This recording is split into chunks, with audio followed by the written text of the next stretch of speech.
UndergroundHipHopBlog.com exclusive.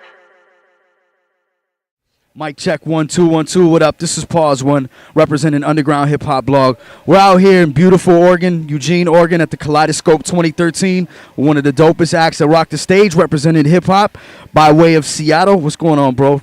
Geo, what's going down? One half of Blue Scholars. Yes, sir. Prometheus Brown, Geo. How's everybody feeling? Oh, by the way, this is the homie Mike right here. RJ. Yeah, we go all the way back, man. All the way back across the ferry from Seattle, man, to the 3-6. Oh, B-Town. I wanted to talk to you because I know you got the homies right here, too. I wanted to talk to you about the chemistry that you have as far as the crew and how you guys linked up. Yeah, me and Sabzi met while we were in college. We were just both heads, man. Like, we met each other initially just going to the same shows, being around the same age, obviously going to the same school. And once things started getting active on campus, man, there was a group, a student organization that started like throwing local events, just like B-boy jams or MC battles, then stepping it up to actually bringing out acts that are touring. And we got to see, from the inside how the scene works, while at the same time, going back to our apartments and whatnot, and just work on music. It wasn't really that serious.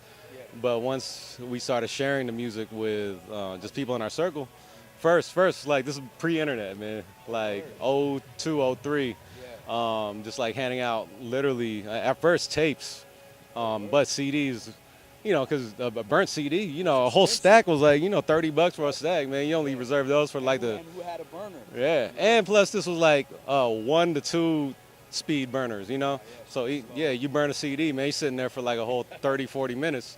Waiting for that motherfucker to get out. So, this was, we shared it first and foremost with just people in our circle, and it was those people that like kind of was like, hey man, you got something. Yeah, got something. Like, just take it a little bit more seriously and maybe see what you can do with that inspiration, man. That's exactly what we did. Self-finance, fully independent, out the gate, local, at a time where like there wasn't really a national blueprint, but we had local, regional blueprints from tribal music, Vitamin D, growing up, listening to Ghetto Children, cats like Source of Labor, and then a little further along, like Old Dominion, the Old Dominion Collective, Portland, Seattle, Boom Bap Project. Those are the big bros, man. So they kind of like paved the way for that, just like hitting the road, doing it yourself, not waiting for no booking agent, just do it. Just go out there, see what happens from it. Building that organic fan base, like I seen the power of that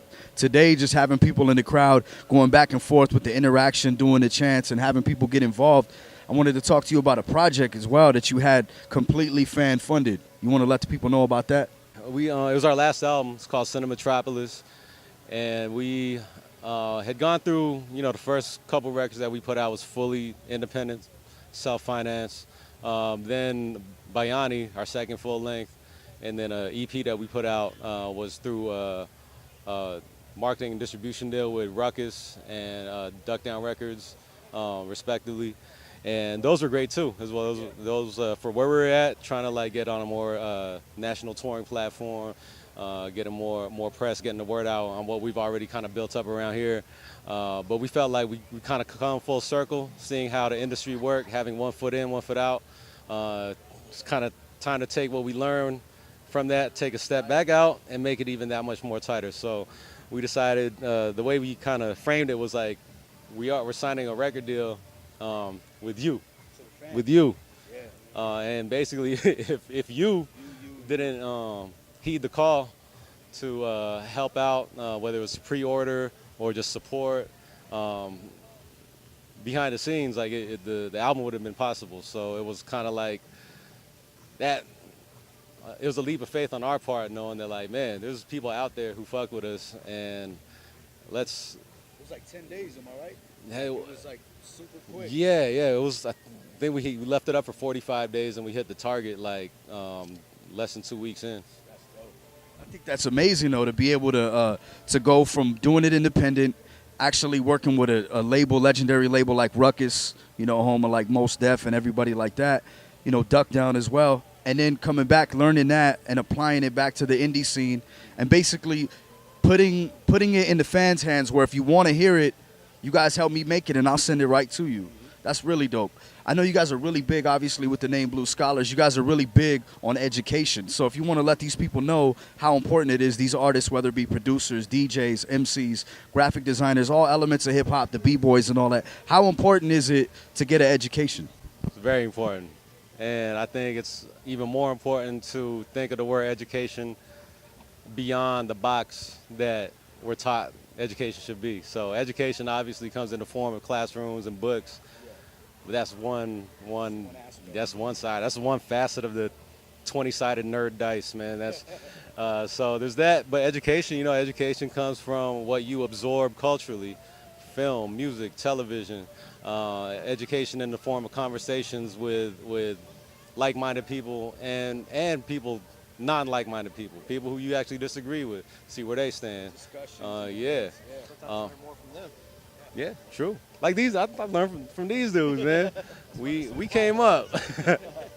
We've learned a lot from each other, man. Man, I've learned at least 5 life lessons from each one of these dudes around here. That's no lie. No fucking lie. And it just comes through that conversation. In fact, I would actually put education, the biggest part of education is one-on-one and group conversations with people. Then comes maybe like books and class and formal education. And then comes like the education you get from exposure to culture and media. But yeah, first and foremost is just conversations like this one. Being independent and traveling and doing so much, releasing all these albums, having all these fan support, the fan base is continuing to grow. You got more and more projects, killing shows, doing the tours and things like that. I wanted to ask you what your definition of underground is. I think at one point underground meant something completely different than what it is now, man.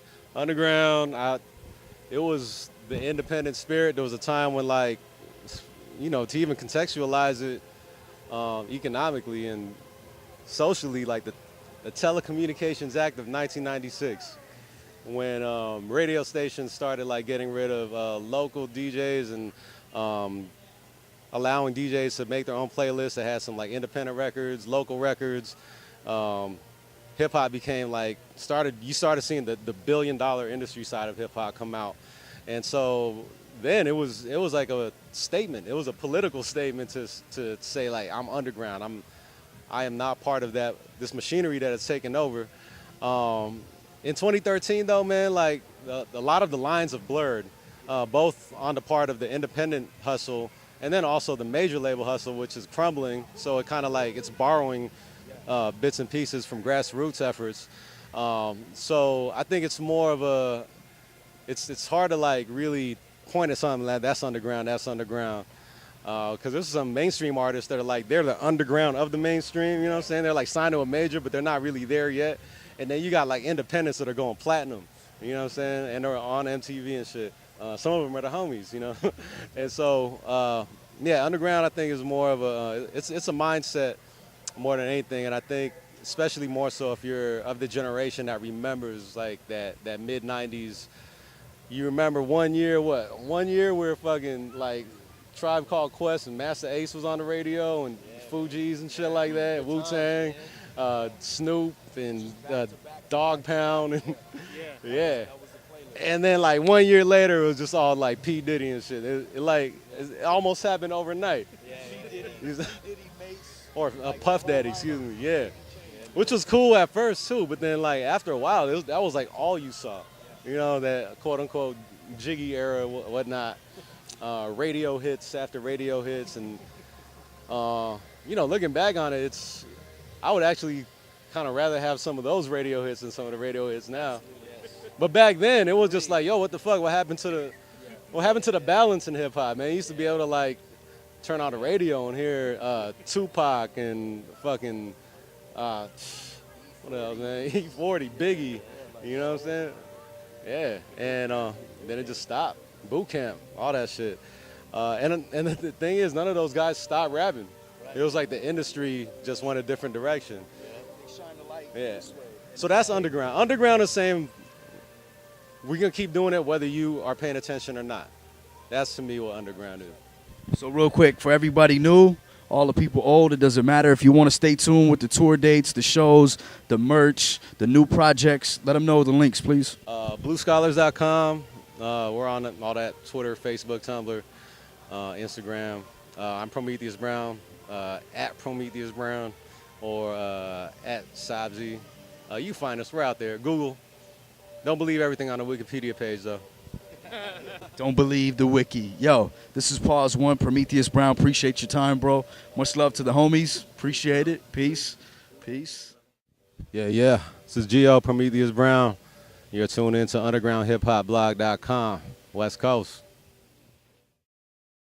UndergroundHipHopBlog.com exclusive.